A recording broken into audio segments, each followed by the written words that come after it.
बिस्मिल्लाहिर्रहमानिर्रहीम। अस्सलाम वालेकुम फ्रेंड्स, मैं आपका दोस्त वकार ताहिर खान एम्स्टर्डम हॉलैंड से एक बार फिर आप सब दोस्तों और भाइयों की खिदमत में हाजिर हूँ। फ्रेंड्स, आज की वीडियो में मैं आपके साथ यूरोप के ऐसे कंट्री का जिक्र करने जा रहा हूँ जिसका वीज़ा भी निहायत ही आसानी से मिल जाता है। सिर्फ आपके पास अगर 27,000 रुपये हैं तो इस मुल्क का वीज़ा अप्लाई कीजिए। इतनी रिक्वायरमेंट्स भी नहीं है और इस मुल्क का अगर आप TRC अप्लाई करते हो तो डायरेक्ट 2 साल का आपको TRC मिल जाता है। और बहुत स्टूडेंट का भी TRC अप्लाई करते हैं तो वो भी 2 साल का मिल जाता है। बहुत ही अच्छा कंट्री है। लोग भी यहाँ के बहुत अच्छे कंट्री थे, बहुत लोग भी यहाँ के बहुत अच्छे लोग हैं। और यहाँ पे अभी जो पाकिस्तानी इंडियंस हैं वो इतने जा भी नहीं रहे, गए हैं लेकिन बहुत कम गए थे। और ये अभी जब मैं नाम लूंगा ना आपके सामने तो बहुत से लोगों को तो इस मुल्क के बारे में पता भी नहीं है, बहुतों को पता लग गया है क्योंकि अब कुछ लोग जाना शुरू हो गए। तो इससे पहले कि पब्लिक वहां पे जाके इकट्ठी हो जाए, आप भी यहाँ पे ट्राई कर सकते हैं ना। और सैलरी भी यहाँ पे अच्छी सैलरी है यहाँ पे। और शेंगन स्टेट का ये जो नहीं है कि मेंबर स्टेट है और यूरोपियन यूनियन में भी ये शामिल है, यानी कि समझिए अगर आपको पास इस मुल्क का TRC है तो आप और भी शेंगन स्टेट के दूसरे मुल्क में जा सकते हैं। और जब यहाँ का पासपोर्ट मिल जाएगा तो फिर आप यूरोपियन यूनियन के किसी भी कंट्री में जाके रह सकते हैं, जॉब कर सकते हैं। और इसके हवाले से सारी चीज़ें मैंने आपको डिटेल से एक्सप्लेन करनी है।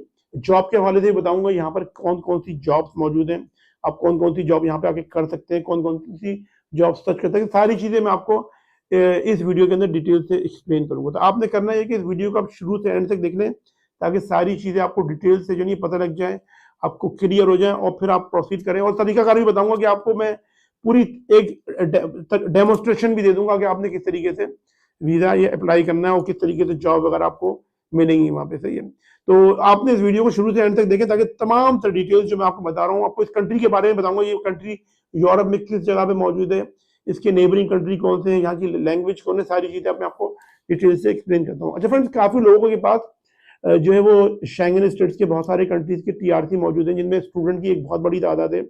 और बहुत से लोग विजिट वर्क वीजे पे आए हैं, रोमानिया में, बल्गारिया में, पोलैंड में। तो वो ये कह रहे हैं कि वकार भाई हमारे TRC खत्म हो रहे हैं यहाँ पे कोई। तो अगर उनके पास TRC खत्म हो रहे हैं, उनको पता है अगर TRC नहीं एक्सटेंड होना, वो चाह रहे हैं कि उनको डायरेक्ट 2 साल का पुर्तगाल का TRC मिल जाए। तो वो फिर मुझसे रब्ता कर सकते हैं। सिर्फ आपने मुझे मैसेज में लिख के भेजना है कि आपके पास TRC शेंगन स्टेट की किस कंट्री की है और किस कैटेगरी है। असाइलम सीकर्स और डिप्लोमेटिक TRC नहीं होने चाहिए, यानी डिप्लोमेटिक वो जो लोग एम्बेसीज के लिए काम करने के लिए आते हैं वो वाली TRC नहीं, आपके पास एक रेगुलर नेशनल इमिग्रेंट वाली TRC होना चाहिए। तो फिर आप रब्ता कर सकते हैं। तो काफी बड़ी कामयाबी के साथ कर रहे हैं, तो अगर आप रब्ता करेंगे तो फिर आपको भी करके देंगे। अच्छा फ्रेंड्स, जिस कंट्री का मैं जिक्र कर रहा हूँ ये शेंगन स्टेट में, जैसे कि मैं अभी पहले बता चुका हूँ, यूरोपियन यूनियन में। और इस कंट्री का नाम है लिथुवेनिया। लिथुवेनिया यूरोपियन यूनियन में मौजूद है, शेंगन स्टेट में मौजूद है। इस कंट्री का थोड़ा मैं आपको बैकग्राउंड बता दूं। ये कंट्री पहले पहले ये सोवियत यूनियन में, यानी कि रशिया का हिस्सा होता था जब सोवियत यूनियन होती थी, तो ये उसका हिस्सा था। एस्टोनिया, लिथुवेनिया और लैटविया। लेकिन जब ये रशिया से आज़ाद हुए 92-93 के बाद, तो जब यूरोपियन यूनियन बना तो फिर ये 2004 के बाद फिर ये कंट्रीज भी आस्ता आस्ता, जैसे दूसरे कंट्रीज यूरोपियन यूनियन में आ रहे थे, इनको भी शामिल कर लिया गया था ये। तो जब इनको शामिल किया गया तो उस वक्त तो इनकी इकोनॉमी इतनी अच्छी नहीं थी, लेकिन ये काफ़ी सालों से यूरोपियन यूनियन और शेंगन स्टेट के मेंबर स्टेट्स हैं। तो इनकी इनकी करंट लोगों की सैलरीज भी बढ़ी है वहाँ पे, वेजेस बढ़ी है। और इस वक्त करंटली लोगों की जो सैलरी है वहाँ पे वो 924 यूरो जो है वो मंथली सैलरी, यानी मैं 2024 का जो स्केल है वो बता रहा हूँ कि वहाँ पे लोगों की जो सैलरी है मिनिमम वेजेस तो 924, यानी। और अभी अब वो इस साल सुनने में मुझे काफ़ी स्टूडेंट्स ने बताया कि 1000 वहाँ पे सैलरी हो गई थी। तो 1000 यूरो अगर आपको सैलरी मिल रही है तो ये समझे पाकिस्तानी 3-3.25 लाख रुपए के नज़दीक ये रकम बनती है।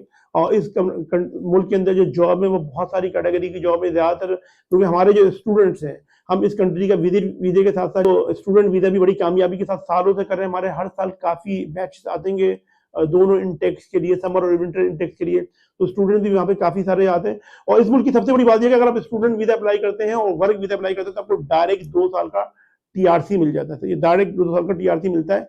आपने पहले इसके लिए वीज़ा अप्लाई करने के लिए आपको जाना होता है अजरबैजान में जाके आप वीज़ा अप्लाई करते हैं। उसके बाद फिर आपको कुछ अर्से बाद 2 साल की TRC डायरेक्ट आ जाती है लिथुवेनिया से, और फिर आपको जाके दोबारा अजरबैजान से रिसीव करनी होती है। ये इसका एक आसान सा वीज़े का प्रोसेस। अच्छा फ्रेंड्स, लिथुवेनिया की सबसे अच्छी बात यह है कि यहाँ पे जो TRC मिलता है वो 2 साल का TRC मिलता है। 2 साल का डायरेक्ट ही TRC मिल जाता है। आपने सुना होगा दुनिया के अंदर बहुत सारे ममालिक को जो नहीं है वो स्टूडेंट वीज़ा हो या विजिट वीज़ा हो तो उसके लिए आपको पहले एंट्री वीज़ा लेके जाना होता है, 3 महीने का, 6 महीने का, फिर डी कैटेगरी का, फिर उस कंट्री में जाके आप इसको चेंज करते हैं। इसमें आपको डायरेक्ट टीआरसी मिल जाता है, और टीआरसी जब मिलता है तो फिर आप जाके किसी भी शेंगन स्टेट की कंट्री में जा सकते हैं, और फिर लिथुआनिया भी जा सकते हैं। सही है। और यहाँ पे जो जॉब्स हैं, यहाँ पे मुख्तलिफ तरह की जॉब्स हैं। यहाँ पे बार्बर की शॉप्स हैं, फूड डिलीवरी की जॉब्स हैं, टैक्सी ड्राइवर्स की शॉप्स हैं, मोटर मैकेनिक्स की जॉब है, कंस्ट्रक्शन फील्ड में बहुत सारी जॉब्स हैं। इसके अलावा प्लम्बर की जॉब है। इसके अलावा जो राज मिस्त्री होते हैं, जो बिल्डिंग वगैरह, घरों वगैरह बनाते हैं, उनकी जॉब्स है। इस तरीके से यहाँ पे अगर आप आईटी स्पेशलिस्ट हैं तो आईटी स्पेशलिस्ट की भी जॉब्स हैं। तो ये जो नॉर्मली जॉब है, इस तरह की जॉब वहाँ पर मौजूद है। और कुछ हाईली स्किल्ड माइग्रेंट वाली जॉब भी है, लेकिन वो उसकी लिए जो है मतलब आपको या तो आपको आईटी स्पेशलिस्ट होने चाहिए, कंप्यूटर प्रोग्रामर होने चाहिए, इस तरह की भी जॉब यहाँ पर मौजूद है। तो ये एक बहुत अच्छा कंट्री है। अब इसका अगर आप यहाँ इस मुल्क का वीज़ा अप्लाई करें तो इसके लिए कोई इतनी रिक्वायरमेंट्स भी नहीं है। जैसे जर्मनी के लिए, फ्रांस के लिए, बेल्जियम के लिए इतनी सारे डॉक्यूमेंट्स, इतनी सारी चीज़ें देनी होती हैं आपको। इसके लिए ये यहाँ पे एक तो ये कि विजिट वीज़ा यहाँ का बहुत कम ही लोग अप्लाई करते हैं, स्टूडेंट वीज़ा भी बहुत कम ही लोग अप्लाई करते हैं, और वर्क वीज़ा भी बहुत कम ही लोग अप्लाई करते हैं। तो ये लोगों को मिल जाता है। सही है। तो ये एक फ्यूचर बनाने के लिए आपका एक बहुत अच्छा कंट्री है। और यहाँ पर अगर आप आ जाते हैं तो आप यहाँ पे रहते हैं, 10 साल रहते हैं, तो 10 साल बाद आप जो लिथुआनिया है इसका आप जो है वो पासपोर्ट भी अप्लाई कर सकते हैं।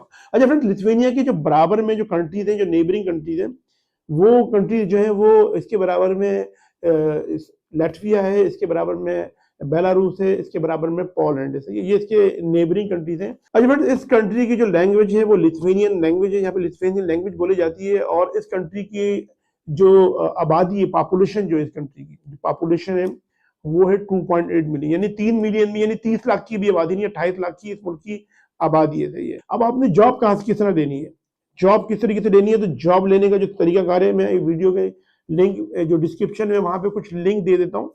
आप वहाँ पे जाके जॉब सर्च कीजिए, अच्छा सा एक CV बनाइए, डॉक्यूमेंट सेंड कीजिए, आपको वहाँ से रिप्लाई आएगा। जब रिप्लाई आएगा तो उसके बाद फिर कंपनी आपको जो है ना वीज़ा प्रोसेस के हवाले से आपको पूरी सपोर्ट करेगी। तो फ्रेंड्स, ये आज की वीडियो। आप सब अपना बहुत बहुत ख्याल रखें, अपने पेरेंट्स और अपने बुजुर्गों का बहुत बहुत ख्याल रखें, और अपने भाई के चैनल का भी। मैं मिलता हूँ अपनी नेक्स्ट वीडियो में। अस्सलाम वालेकुम, अल्लाह हाफिज़।